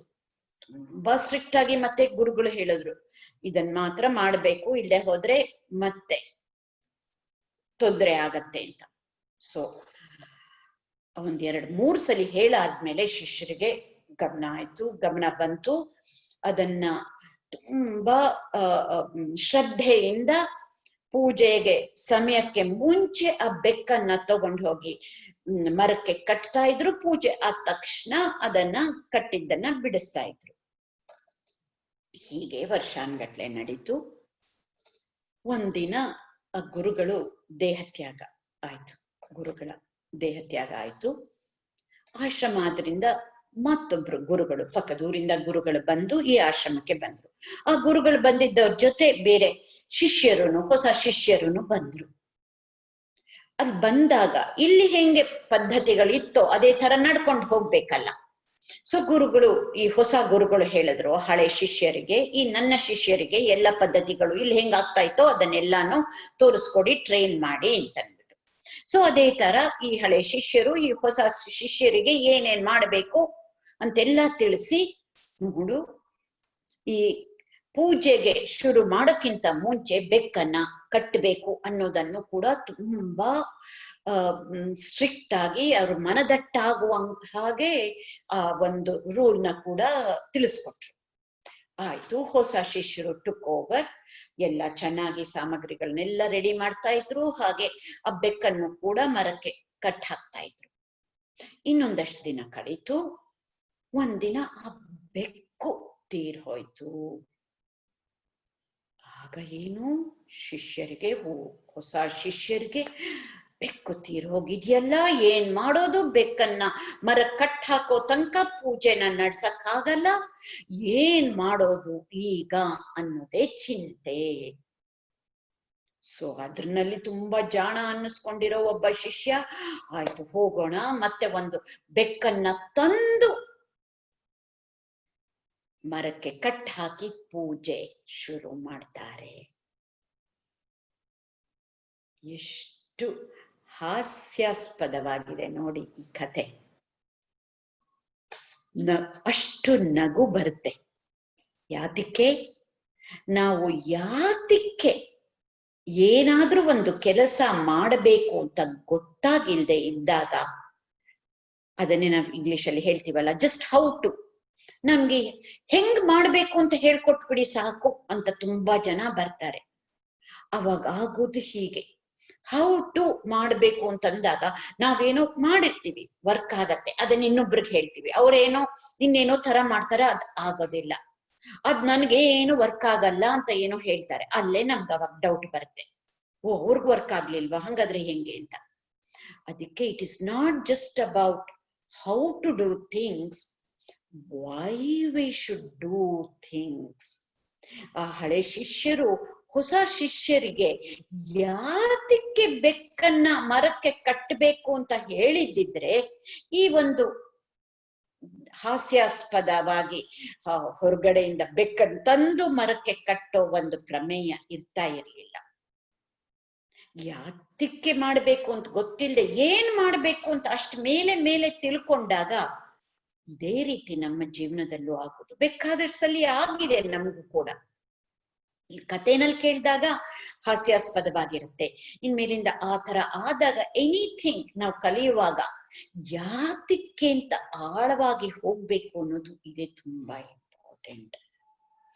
This is where science helps us to understand that why we should do this. ಅದಕ್ಕೆ ಹೇಳ್ತೀವಿ, ಆ ವೈ ಅನ್ನೋದು, ಯಾತಕ್ಕೆ ನಾವ್ ಇದನ್ನೆಲ್ಲ ಕಲಿಬೇಕು ಅನ್ನೋದು ತುಂಬಾ ಸ್ಟ್ರಾಂಗ್ ಆಗಿ ಇಲ್ದೆ ಹೋದ್ರೆ ನಮ್ಮ ಮನಸ್ಸನ್ನ ಟ್ರೈನ್ ಮಾಡೋದಿಕ್ಕೆ ಅಷ್ಟು ಸುಲಭವಾಗಿ ಆಗೋದಿಲ್ಲ. ನಾವೇ ನಮ್ಮ ಭಾಗ್ಯ ವಿಧಾತರು, ನಮ್ಮ ಒಂದು ಫ್ಯೂಚರ್ ಅನ್ನ ನಾವೇ ಕಟ್ಟೋದಿಕ್ಕೆ ಸಾಧ್ಯ ಯಾವಾಗ ಆ ವೈ ಅನ್ನೋದು ಸ್ಟ್ರಾಂಗ್ ಆಗಿದ್ದಾಗ. ಇಲ್ದೆ ಹೋದ್ರೆ ಎಲ್ಲಿ ಆಗತ್ತೆ? ನಮ್ಮ ಡೆಸ್ಟಿನಿನ ನಾವೇ ಕ್ರಿಯೇಟ್ ಮಾಡ್ಕೋಬಹುದು ಅಂತ ಬಾಯಿನಲ್ಲಿ ನಾವ್ ಹೇಳಕ್ ಆಗತ್ತೆ ಹೊರತು, ನಾವಿದು ಹೆಂಗೆ ಅನ್ನೋದನ್ನ ಅರ್ಥ ಮಾಡ್ಕೊಳ್ದೆ ಹೋದ್ರೆ, and also if that why is not strong enough, ನಮ್ಗೆ ಮೈಂಡ್ ಟ್ರೈನ್ ಮಾಡಕ್ಕೂ ಆಗಲ್ಲ, ನಮ್ಮ ಫ್ಯೂಚರ್ನ ನಾವೇ ಬಿಲ್ಡ್ ಮಾಡೋದಕ್ಕೂ ಸಾಧ್ಯ ಇಲ್ಲ. ನಮ್ಮ ಜೀವನಕ್ಕೆ ನಾವೇ ಶಿಲ್ಪಿಗಳು ಅಂತ ನಾ ಹಿಂದೆ ಹೇಳ್ದಂಗೆ, ಆ ವೈ ಅನ್ನೋದು ಸ್ಟ್ರಾಂಗ್ ಆಗಿ ಇಲ್ದೆ ಹೋದ್ರೆ, ಯಾತಕ್ಕೆ ಮಾಡ್ಬೇಕು ಅನ್ನೋದು ಕೂಡ ಸ್ಟ್ರಾಂಗ್ ಆಗಿ ಇಲ್ದೆ ಹೋದ್ರೆ ಆಗಲ್ಲ ಅಂತ ಈ ಕತೆ ತುಂಬಾ ಚೆನ್ನಾಗಿ ತಿಳಿಸ್ಕೊಡುತ್ತೆ. ಅಷ್ಟೇ ಹಾಸ್ಯಾಸ್ಪದವಾಗೂ ಈ ಕತೆ ಇದೆ. ಇದೇ ತರ ನಮ್ಮ ಮನಸ್ಸು, ಅದನ್ನ ಅರ್ಥ ಮಾಡ್ಕೊಳ್ಳೋಣಂತೆ. ಏನು ತುಂಬಾ ಸುಲಭವಾಗಿ ನಮ್ಮ ಮನಸ್ಸನ್ನು ವಿಂಗಡ ಮಾಡೋದಾದ್ರೆ 2 ವಿಧವಾಗಿ ವಿಂಗಡಿಸಬಹುದು ನಮ್ಮ ಮನಸ್ಸನ್ನ. ಒಂದು ಹ್ಯಾಬಿಚುವಲ್ ಮೈಂಡ್. ಏನು ಹ್ಯಾಬಿಚುವಲ್ ಮೈಂಡ್ ಅನ್ನ ಏನಂತ ಹೇಳ್ಬಹುದು ಅಂತಂದ್ರೆ, ಒಂದು ಪದೇ ಪದೇ ಒಂದೇ ಆಟೋಮ್ಯಾಟಿಕ್ ಆಗಿ ಒಂದು ಕೆಲಸ ಮಾಡ್ತೀವಲ್ಲ, ಅದಕ್ಕೆ ನಾವು ಹ್ಯಾಬಿಚುವಲ್ ಮೈಂಡ್ ಅಂತ ಹೇಳೋದು. ಅದನ್ನೇ ನಾವು ತುಂಬಾ ಸಿಂಪಲ್ ಆಗಿ ಹೋದ್ಸರಿನೂ ಹೇಳಿದ್ದೆ, ಭಗವದ್ಗೀತೆನಲ್ಲಿ 2 ರೀತಿ ವಿಂಗಡ ಮಾಡಬಹುದು ಅಂತ. ಅದನ್ನೇ ಮನಸ್ಸು ಅಂತ. ಅಭ್ಯಾಸ ಬಲ ಮನಸ್ಸು, ಹ್ಯಾಬಿಚುವಲ್ ಮೈಂಡ್, ಅಭ್ಯಾಸದಿಂದ ಮಾಡುವಂಥದ್ದು ಕೆಲಸಗಳನ್ನ ನಾವು ಈ ಮನಸ್ಸಿನಿಂದ ಬರುತ್ತೆ ಅಂತ. ಇಲ್ಲೇನೆ ನಮ್ಗೆ ಫಿಯರ್ ಬರೋದು, ಆಂಗ್ಸೈಟಿ ಬರೋದು, ಈ ಸ್ಟ್ರೆಸ್ ಅನ್ನೋದು ಬರೋದು. ನಾವು ಆಂಟ್ಸ್ ಅಂತ ಹೇಳಿದೀವಲ್ಲ, ಆಲ್ ಆಟೋಮ್ಯಾಟಿಕ್ ನೆಗೆಟಿವ್ ಥಾಟ್ಸ್ ಎಲ್ಲ ಬರೋದು ಈ ಒಂದು ಮನಸ್ಸಿನಿಂದ, ಅಭ್ಯಾಸ ಬಲ ಮನಸ್ಸಿನಿಂದ.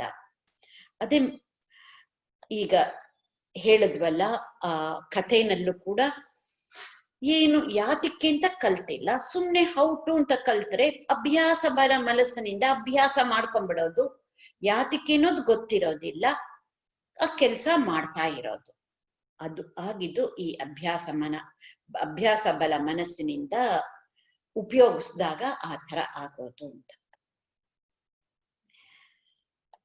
ಹಾಗೆ ಮತ್ತೊಂದು ಮನಸ್ಸು, ಏನು ವಿಲ್ಫುಲ್ ಮೈಂಡ್ ಅಥವಾ ಕಾನ್ಶಿಯಸ್ ಮೈಂಡ್ ಅಥವಾ ರ್ಯಾಷನಲ್ ಮೈಂಡ್, ಪ್ರಜ್ಞಾಪೂರ್ವಕ ಮನಸ್ಸು. ಇದನ್ನೇ ಭಗವದ್ಗೀತೆನಲ್ಲಿ ಬುದ್ಧಿ ಅಂತ ಹೇಳೋದು. ಈ ಬುದ್ಧಿನ ಉಪಯೋಗಿಸ್ಕೊಂಡೇನೆ ನಾವು ಏನಾದ್ರೂ ಒಂದು ಹೊಸದನ್ನ ಕಲಿಯೋದಕ್ಕೆ, ನಾವು ವಿಕಸನ ಹೊಂದೋದಿಕ್ಕೆ ಈ ಬುದ್ಧಿ ತುಂಬಾ ತುಂಬಾ ಮುಖ್ಯ ಅಂತ. ಯಾವಾಗ್ಲೂ ನಾವು ಮನಸ್ಸನ್ನೇ ಉಪಯೋಗಿಸ್ತಾ ಇದ್ದಾಗ, ಅಭ್ಯಾಸ ಬಲ ಮನಸ್ಸು, ಯಾವ ಅಭ್ಯಾಸಗಳು ನಮಗ್ ಬೇಕಾಗಿರೋ ಅಭ್ಯಾಸಗಳನ್ನ ನಾವು ಮಾಡಿದ್ದಾಗ ಈ ಮನಸ್ಸು ತುಂಬಾ ಚೆನ್ನಾಗಿ ವರ್ಕ್ ಆಗತ್ತೆ. ನಮ್ಗೆ ಎಷ್ಟೊಂದು ಬೇಡದೇ ಇರೋ ಅಭ್ಯಾಸಗಳೂ ಇದೆಯಲ್ಲ, ಈ ಬೇಡದೇ ಇರೋ ಅಭ್ಯಾಸಗಳು ಇರೋದ್ರಿಂದಾನೇ ನಮ್ಮನ್ನ ಒಂದು ವಿಕಸದ ಎಡೆಗೆ ಹೋಗದೆ ಇರೋ ಹಂಗೆ ಮಾಡೋದು ಈ ಬೇಡದೇ ಇರೋ ಒಂದು ಅಭ್ಯಾಸ ಬಲಗಳಿಂದ. ಇದನ್ನ ನಾವು ಅರ್ಥ ಮಾಡಿಕೊಂಡು, ಈ ಮನಸ್ಸು ಮತ್ತು ಬುದ್ಧಿ ಈ 2 ಬೇರೆ ಬೇರೆ ಹೆಂಗೆ ಇದೆ ಅನ್ನೋದನ್ನ ಅರ್ಥ ಮಾಡ್ಕೊಂಡಾಗ ನಾವು ವಿಕಸನದ ಎಡೆಗೆ ಹೋಗೋದಿಕ್ಕೆ ಬುದ್ಧಿನ ಹೆಚ್ಚು ಹೆಚ್ಚು ಉಪಯೋಗಿಸ್ಕೊಂಡು ನಾವು ವಿಕಸನದ ಎಡೆಗೆ ಹೋಗೋದಿಕ್ಕೆ ಸಾಧ್ಯ ಅಂತ. ನಾವು ಈಗ ಇಷ್ಟು ತಿಳ್ಕೊಂಡಿದ್ರೆ ಸಾಕು. ಮತ್ತೆ ಮುಂದೆ ಕ್ಲಾಸಸ್ ಅಲ್ಲಿ ಇದನ್ನೇ ಇನ್ನು ಆಳಕ್ಕೆ ಹೋಗ್ತಾ ಇರ್ತೀವಿ. ಇವಾಗ ಇಷ್ಟನ್ನ ತಿಳ್ಕೊಂಡ್ರೆ ಸಾಕು. ಹಾಗೆ ಈ 2 ಮನಸ್ಸು, ಅಭ್ಯಾಸ ಬಲ ಮನಸ್ಸು, ಪ್ರಜ್ಞಾಪೂರ್ವಕ ಮನಸ್ಸು ಅಥವಾ ಬುದ್ಧಿ ಯಾವ ಮೆದುಳಿನ ಸ್ಟ್ರಕ್ಚರ್ ಇಂದ ಬರುತ್ತೆ ಅನ್ನೋದನ್ನ ತಿಳ್ಕೊಳ್ಳೋಣ.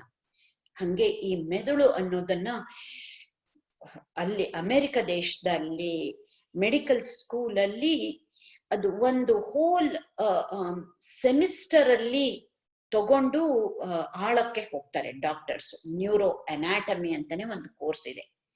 ನಮ್ಗದೆಲ್ಲ ಏನು ಬೇಕಾಗಲ್ಲ, ತುಂಬಾ ಸರಳ ರೀತಿನಲ್ಲಿ ಸಿಂಪಲ್ ಇಂಗ್ಲಿಷ್ ಟರ್ಮ್ಸ್ ಉಪಯೋಗಿಸ್ಕೊಂಡು, ಸಿಂಪಲ್ ಕನ್ನಡ ಟರ್ಮ್ಸ್ ಉಪಯೋಗಿಸ್ಕೊಂಡು ಈ ಮೆದುಳನ್ನ ನಾವು ಹೇಗೆ ಕ್ಲಾಸಿಫೈ ಮಾಡಬಹುದು, ವಿಂಗಡಿಸಬಹುದು ಅನ್ನೋದನ್ನ ತಿಳ್ಕೊಳ್ಳೋಣ. ಏನು ನಮ್ಗೆ ಆ ಮನಸ್ಸನ್ನ ಅರ್ಥ ಮಾಡ್ಕೊಳ್ಳೋಕೆ ಈ ಮೆದುಳಿನ ಮೂಲಕ ಅರ್ಥ ಮಾಡ್ಕೊಳ್ಳೋ ಅಷ್ಟನ್ನ ನಾವು ತಿಳ್ಕೊಂಡ್ರೆ ಸಾಕಾಗುತ್ತೆ.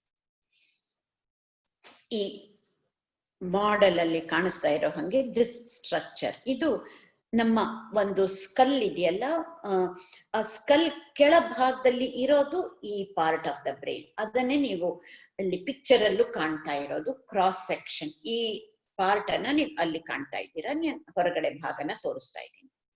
ಇದನ್ನೇ ನಾವು ಹೈಯರ್ ಸೆಂಟರ್ ಅಂತ ಹೇಳ್ತೀವಿ ಅಥವಾ ಮೇಲ್ಮೆದುಳು.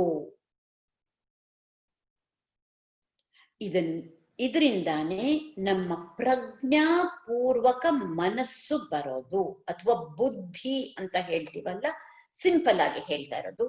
ಬುದ್ಧಿವಂತಿಕೆ ಬೇರೆ. ಬರೀ ಬುದ್ಧಿ ಅಂತ ಹೇಳಿದ್ರೆ ಈ ಪ್ರಜ್ಞಾಪೂರ್ವಕ ಮನಸ್ಸಿನಿಂದ ಅಥವಾ ಬುದ್ಧಿ ಬರೋದು ಈ ಮೇಲ್ ಮೆದುಳಿನಿಂದ. ಇಲ್ಲಿ ಕಲರ್ ಅಲ್ಲಿ ಕಾಣಿಸ್ತಾ ಇದೆಯಲ್ಲ, ಇದೆಲ್ಲ ಕಾಣ್ತಾ ಇರೋದು ಕೆಳ ಮೆದುಳು, lower centre of the brain. ಇದರಿಂದಾನೇ ನಮ್ಮ ಮನಸ್ಸು ಬರೋದು. ಆಗ್ಲೇ ಹೇಳ್ದಂಗೆ ನಮ್ಮ ಬ್ರೀದಿಂಗ್ ಮತ್ತೆ ನಮ್ಮ ಮನಸ್ಸಿಗೆ ಕಾಮನ್ ಇದೆ ಆಟೋಮೇಸಿಟಿ ಅಂತ ಹೇಳದ್ನಲ್ಲ, ಇದು ಈ ಕೆಳ ಮೆದುಳಿನಿಂದ ಆಗೋದು. ಈ ಕೆಳ ಮೆದುಳು it runs on auto pilot. ನಾವೇನು ಅದಕ್ಕೆ ಯೋಚನೆ ಮಾಡ್ಬೇಕಾಗಿಲ್ಲ. ಆಗ್ಲೇ ಹೇಳಿದಂಗೆ ಇಡೀ ದೇಹದ ಒಂದೊಂದು ಫಂಕ್ಷನ್ ಅನ್ನು ಕಂಟ್ರೋಲ್ ಮಾಡೋದು ಈ ಕೆಳ ಮೆದುಳಿನಿಂದ. It could be our breathing, ನಮ್ಮ ಹಾರ್ಟ್ ಬೀಟ್ ಎಷ್ಟು ಸಲಿ ಬೀಟ್ ಮಾಡತ್ತೆ, ಅಥವಾ ನಮ್ಮ ಬ್ಲಡ್ ಪ್ರೆಷರ್ ಒಂದೇ ಸಮ ಇಡೋದು, ಬ್ಲಡ್ ಶುಗರ್ ಲೆವೆಲ್ ನ ಮೇಂಟೈನ್ ಮಾಡೋದು, ನಮ್ಮ ಬಾಡಿ ಟೆಂಪರೇಚರ್ ನ ಮೇಂಟೈನ್ ಮಾಡೋದು ಎಲ್ಲಾನು ಈ ಲೋವರ್ ಸೆಂಟರ್ ಫಂಕ್ಷನ್ ಇಂದ. ತುಂಬಾ important for our very survival.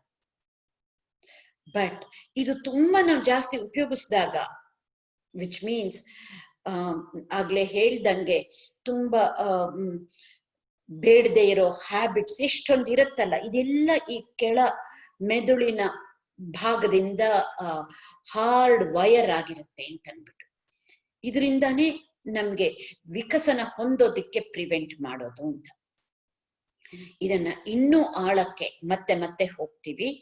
But ಇವತ್ತಿನ ದಿನ ಇಷ್ಟನ್ನ ನಾವು ತಿಳ್ಕೊಂಡ್ರೆ ಮೇಲ್ಮೆದುಳು ಕೆಳ ಮೆದುಳು, ಈ ಕೆಳ ಮೆದುಳಿನ ಆಟೋಮ್ಯಾಟಿಕ್ ಆಗಿ ಎಲ್ಲ ಫಂಕ್ಷನ್ಸ್ ಆಗೋದು. It runs on autopilot mode.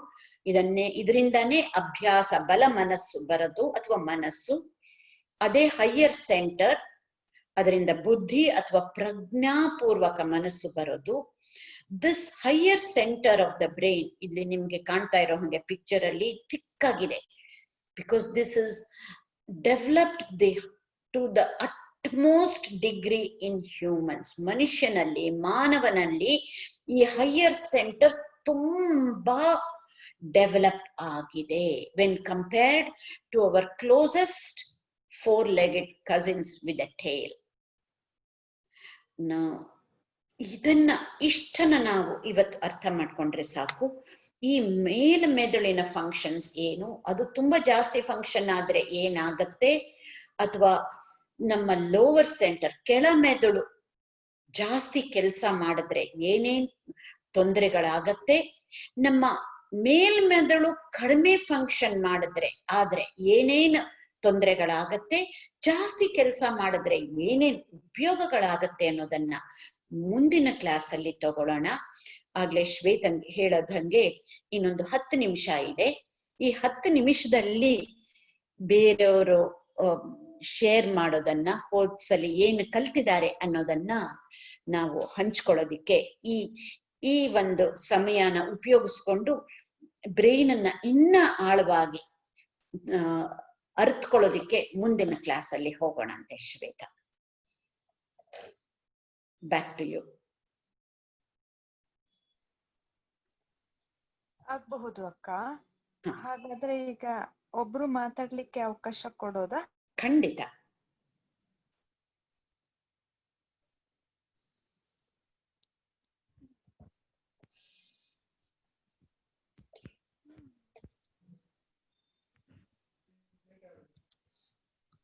ಏನ್ ಕಲ್ತಿದ್ದಾರೆ ಅಂತ ಹೇಳ್ತಾರಲ್ವಾ?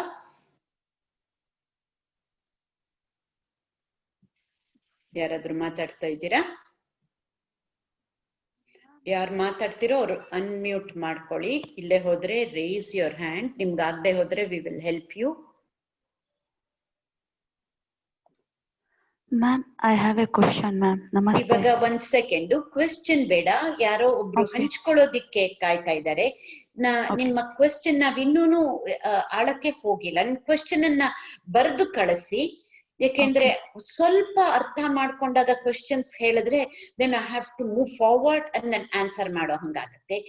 ಅದಕ್ಕೆ ಈಗ ಇನ್ನೊಂದ್ ಸ್ವಲ್ಪ ನಾವು ಅರ್ಥ ಮಾಡ್ಕೊಂಡಾಗ ಇನ್ನು ನನ್ನ ಉತ್ತರ ಇನ್ನು ಚೆನ್ನಾಗಿ ಅರ್ಥ ಆಗತ್ತೆ. ಬಟ್ ನಿಮ್ ಪ್ರಶ್ನೆಗಳನ್ನ ಕಳಿಸಿ, ನಾನು ಇದನ್ನ ನಿಮ್ಮ ಪ್ರಶ್ನೆಗಳ ಗಮನ ಇಟ್ಕೊಂಡು ನಾನು ಇದನ್ನ ಆಗ್ಲೇ ಸೇರಿಸ್ತಾ ಇದ್ದೀನಿ. ಅವ್ರವ್ರಿಗೆ ಗೊತ್ತಾಗತ್ತೆ ಇದ್ರವರೆಗೂ ಏನೇನ್ ಪ್ರಶ್ನೆಗಳು ಬಂದಿದೆಯೋ ಆಗ ಗೊತ್ತಾಗತ್ತೆ. We have just touched upon it. Next week ಆದ್ಮೇಲೆ ಪ್ರಶ್ನೆಗಳನ್ನ ತಗೊಳ್ಳೋಣ. ಈಗ ಯಾರು ಹಂಚ್ಕೋತಾರೋ ಶ್ವೇತಾ ಅವರು ಹಂಚ್ಕೊಳ್ಳಿ ಇವತ್ತು. ಈಗ ಥ್ಯಾಂಕ್ ಯು.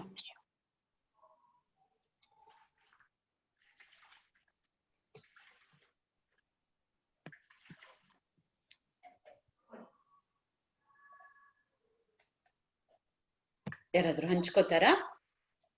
ಶ್ವೇತಾ ಅಕ್ಕ, ನಮಸ್ತೆ ಮ್ಯಾಮ್. ಶ್ವೇತಾ ಅಕ್ಕ, ಸುಪ್ರಿಯಾ ಅಂಗಡಿ ಸುಪ್ರೀತ್ ಅಂಗಡಿ ಸಂಬಡಿ ವಾಂಟೆಡ್ ಟು ಜಾಯ್ನ್ ಅಲ್ವಾ? ಅವರು ಶೇರ್ ಮಾಡ್ಕೋತೀನಿ ಅಂತ ಹೇಳಿದ್ರು. ಮೋಸ್ಟ್ಲಿ ಅವರು ಜಾಯ್ನ್ ಆಗಕ್ ಆಗಿಲ್ಲ ಅಂತ ಅನ್ಸುತ್ತೆ. ಓಕೆ, ಇನ್ಯಾರಾದ್ರೂ ಇದಾರ ಅಕ್ಕ? ಇಲ್ಲ ದಿವ್ಯಾಕ್ಕನಿಗೆ ಹೇಳಿದ್ದೇನೆ, ಅವರು ಮಾತಾಡ್ಲಿ, ಪ್ರಾರಂಭ ಮಾಡ್ಲಿ. ಓಕೆ.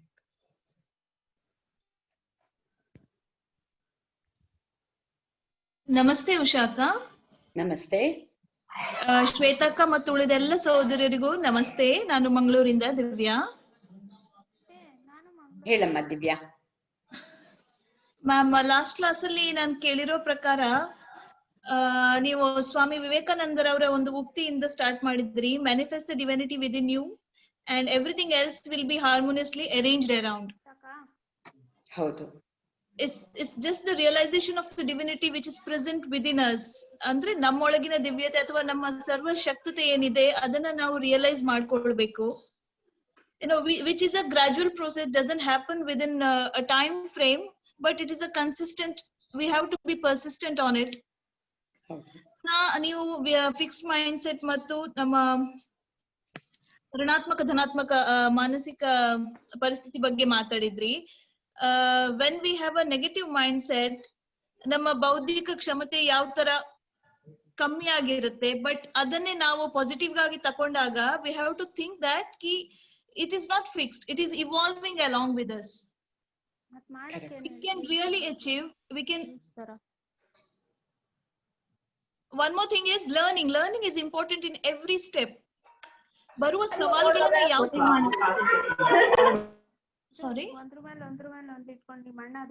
ಬರುವ ಸವಾಲುಗಳನ್ನ ನಾವು ಯಾವ ತರ ಸ್ವೀಕರಿಸ್ತೀವಿ ಅದನ್ನ ಅರ್ಥ ಮಾಡ್ಕೊಂಡು ಅದ್ರಲ್ಲೇ ನಮ್ಗೆ ಸೊಲ್ಯೂಷನ್ ಅಡಗಿದೆ, ಅದನ್ನ ನಾವು ಫೈಂಡ್ ಔಟ್ ಮಾಡ್ಬೇಕು. ದಟ್ ಇಸ್ ದ ವಿಕಸನ, ದಟ್ ಇಸ್ ಇವಾಲ್ವಿಂಗ್. ಟೀಕೆಗಳಾಗ್ಲಿ ಟಿಪ್ಪಣಿಗಳಾಗ್ಲಿ ಇವುಗಳನ್ನ ಜಸ್ಟ್ ತಕೊಂಡ್ಬಿಟ್ಟು ಕೊರ್ಗೋ ಬದ್ಲು just take it as an opportunity, analyze yourself.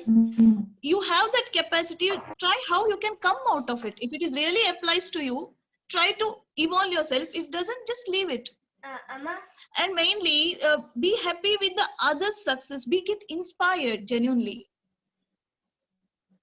ತನ್ನ ಮೌಲ್ಯಗಳನ್ನ ನಾವು ಯಾವತ್ತೂ ಹೆಚ್ಚು ಮಾಡ್ಕೊಳ್ತಾ ಹೋಗ್ಬೋದು. there is no age, time or life span or situation. You can really keep evolving throughout.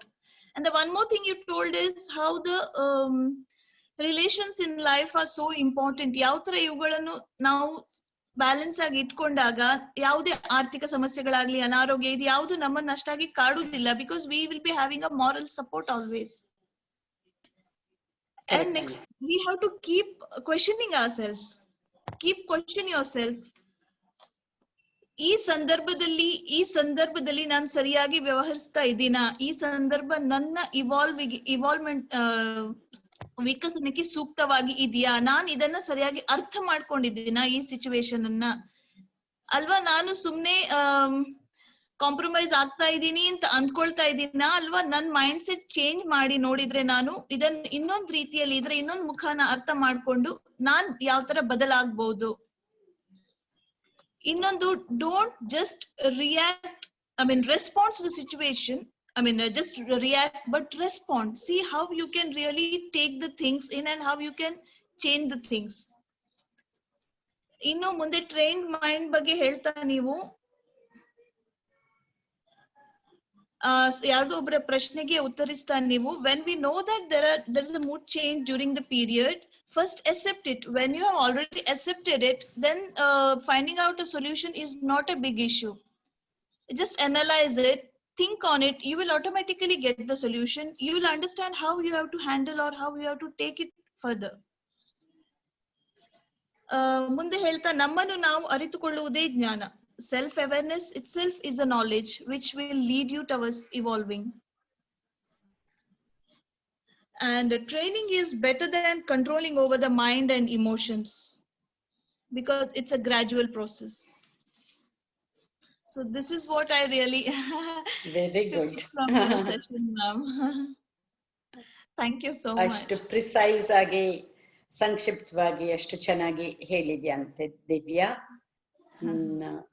ಹಾಗೆ ಏನ್ ಮಾಡೋಣ ಅಂದ್ರೆ next week I will complete the rest of the section on brain. ಬಂದ ತಕ್ಷಣನೇ ಹೀಗೆ ಶುರು ಮಾಡ್ತೀನಿ. ಕೊನೆ ಪಾರ್ಟ್ ಅಲ್ಲಿ ಹಂಚ್ಕೊಳಕ್ಕೆ ಇಟ್ಕೊಳ್ಳೋಣಂತೆ. ಶ್ವೇತಾ, ಆಗ್ಬಹುದಾ? ಆಗ್ಬಹುದು ಅಕ್ಕ, ಆಗ್ಬಹುದು, ಖಂಡಿತ. ನಿಮ್ಮ ಪ್ರಶ್ನೆಗಳಿದ್ರೆ ಕಳಿಸಿ. ಹಾಗೆ one of the homework ಇವತ್ತಿಂದು ಏನು ಅಂತಂದ್ರೆ, ಈಗ ದಿವ್ಯಾ ಶೇರ್ ಮಾಡಿದ್ರಲ್ಲ, ಹಾಗೆ ನೀವ್ ಎಲ್ಲಾರ್ಗೂ ಶೇರ್ ಮಾಡೋದಿಕ್ಕೆ ಅವಕಾಶ ಇಲ್ಲದೆ ಇರ್ಬೋದು, ಯಾಕೆಂದ್ರೆ ಅಷ್ಟೊಂದ್ ಜನ ಇದ್ದೀರಾ. ಬಟ್ ನೀವ್ ಇದನ್ನ ನೀವೇ ಬರ್ಕೋತಾ ಇದ್ರೆ ನಿಮ್ಮ ಬುಕ್ ಅಲ್ಲಿ ಅದು ತುಂಬಾ ಹೆಲ್ಪ್ ಆಗತ್ತೆ.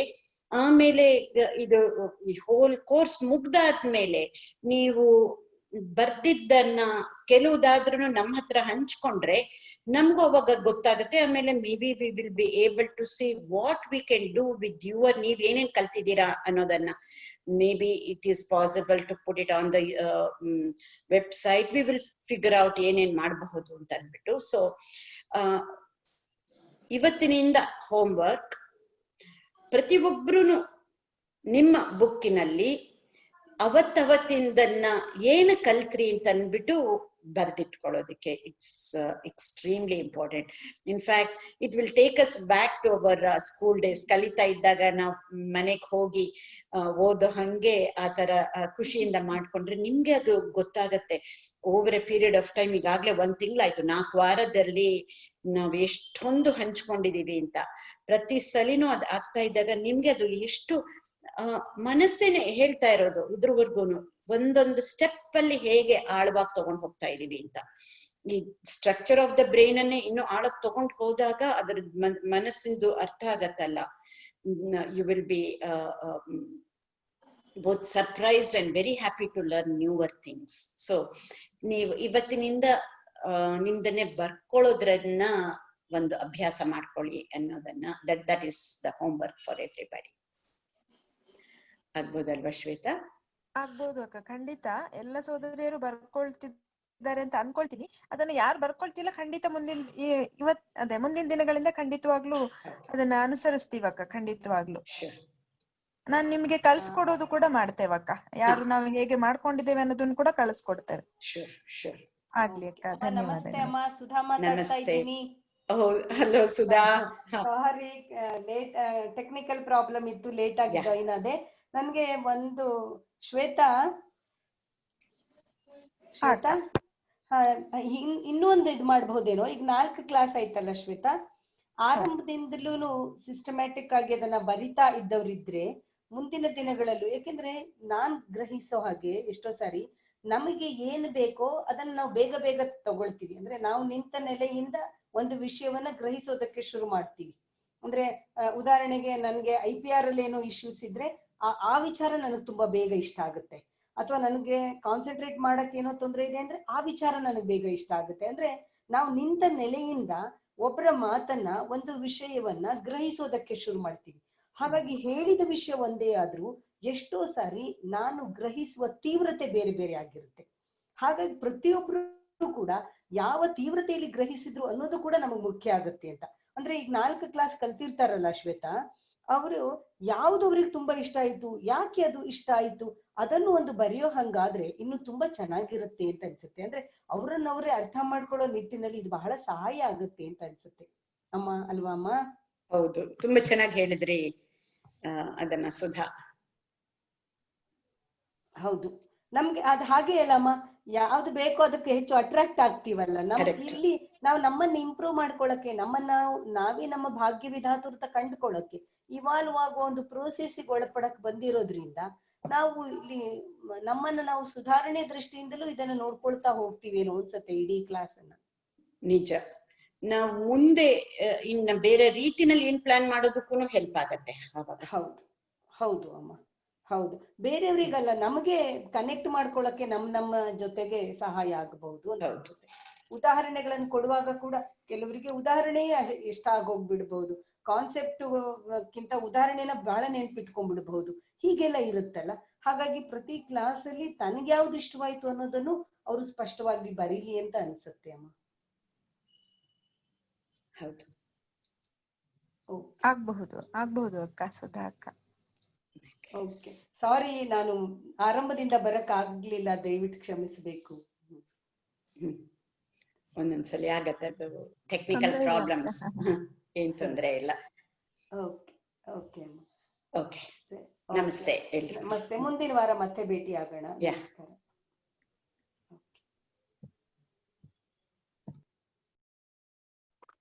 ನಮಸ್ತೆ ಅಮ್ಮ. ನಮಸ್ತೆ. ನಮಸ್ತೆ. Thank you, ma'am.